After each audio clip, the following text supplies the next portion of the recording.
Shalom, bertemu lagi di channel saya Handayani W. Hari ini kita akan mengenal sakramen penyerahan bayi.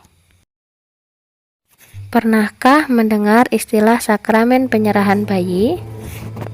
Sakramen penyerahan bayi adalah seremoni yang dilakukan sebagai bentuk penyerahan anak kepada orang tua yang akan membimbing dan membesarkan mereka. Mungkin kita bertanya-tanya, kapankah penyerahan bayi itu dilakukan? Penyerahan bayi dilakukan beberapa bulan atau bahkan setahun setelah bayi lahir dan dilakukan di gereja. Tahu nggak sih, seremoni ini sangat penting loh. Penyerahan bayi menjadi satu pengakuan kedaulatan Tuhan, bukan hanya atas anak, tapi juga orang tuanya.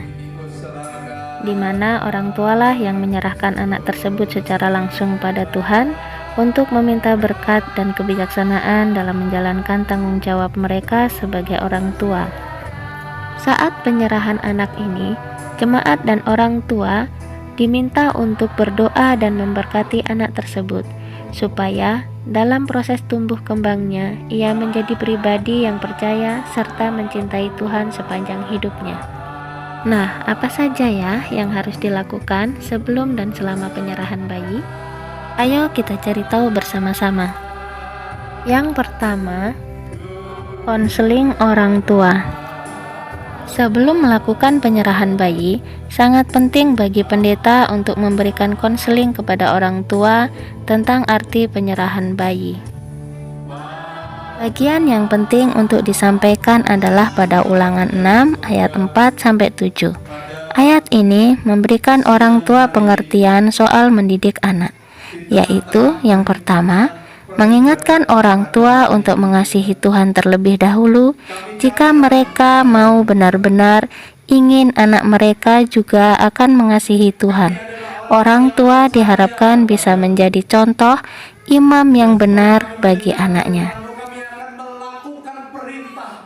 Yang kedua, kehadiran seluruh keluarga penting untuk penyerahan bayi. Sangat penting bagi orang tua untuk bersama-sama berdiri di depan altar bersama seluruh keluarga besar.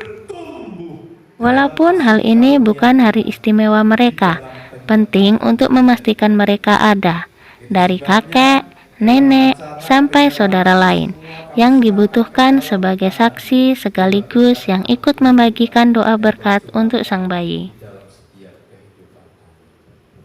Di dalam Alkitab dikisahkan di dalam 1 Samuel 1, di mana Hana menyerahkan putranya Samuel kepada Tuhan.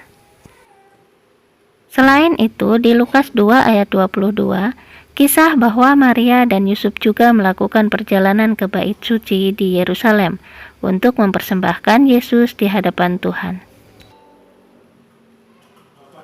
Ternyata penting ya untuk bisa melakukan penyerahan bayi. Inilah hal yang bisa kita lakukan sebelum dan saat penyerahan bayi dilakukan. Jika super parent baru memiliki bayi, sangat baik loh untuk melakukan penyerahan bayi.